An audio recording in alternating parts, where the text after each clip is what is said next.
everybody, welcome back to another episode of Drug Talk. As always, I'm your host, Garrett Campbell. Today we're going to be talking about a medication known as Lisdexamfetamine. Its brand name is Vyvanse.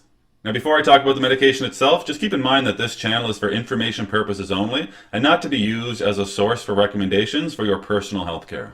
So after oral administration, Lisdexamfetamine is rapidly absorbed and converted to its active drug, dextroamphetamine. The exact mechanism of action for dextroamphetamine in ADHD is still not completely understood. However, it may block the reuptake of norepinephrine and dopamine. In terms of indications for use, Lisdexamfetamine is indicated to be used in the treatment of ADHD, or attention deficit hyperactivity disorder. We can also see it used in patients who are experiencing moderate to severe binge eating disorder. Now, before somebody was to be prescribed Lisdexamfetamine or Vyvanse, there are some contraindications they must clear, as well as some precautions and warnings they should be made aware of. Vyvanse cannot be used in patients who have used a monoamine oxidase inhibitor in the previous 14 days. This would include linezolid as well as IV methylene blue. It's also contraindicated in patients who have a known hypersensitivity to amphetamine products. This is due to the reports of anaphylactic reactions, urticaria, or Stevens-Johnson syndrome.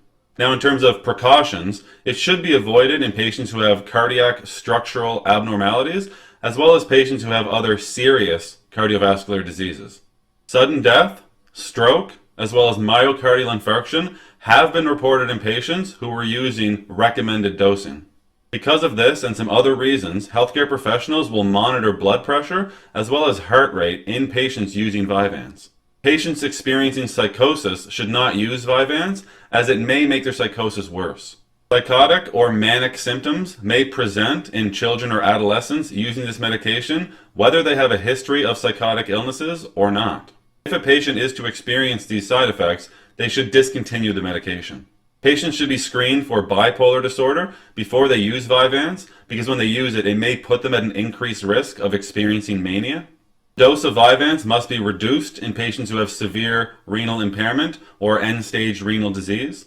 And lastly, if a patient is using Vyvanse with other medications that affect serotonin, they may be at an increased risk of experiencing serotonin syndrome. And once somebody is cleared of the contraindications and made aware of the precautions and warnings, and they start using Vyvanse, they can expect to take it in capsule form. When patients are using Vyvanse to treat ADHD, they can expect to start off with an initial dose of 30 milligrams once daily, typically in the morning. They would then increase this dose by 10 or 20 milligrams every week until they reach the dose that they and their physician decide is best for them. The maximum dose in this situation would be 70 milligrams daily.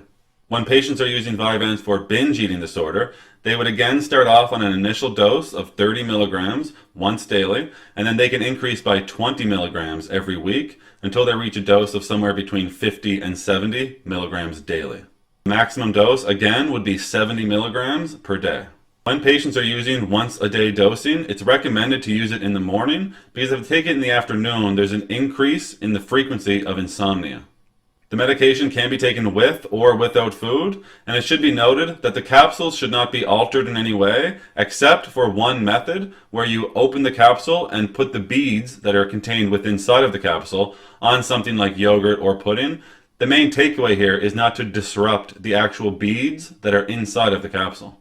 If somebody does choose to open their capsule and put it on top of some sort of food, they can only do this immediately before their dose. They cannot mix the contents of a capsule with yogurt, for example, and leave it in the fridge for further dosing.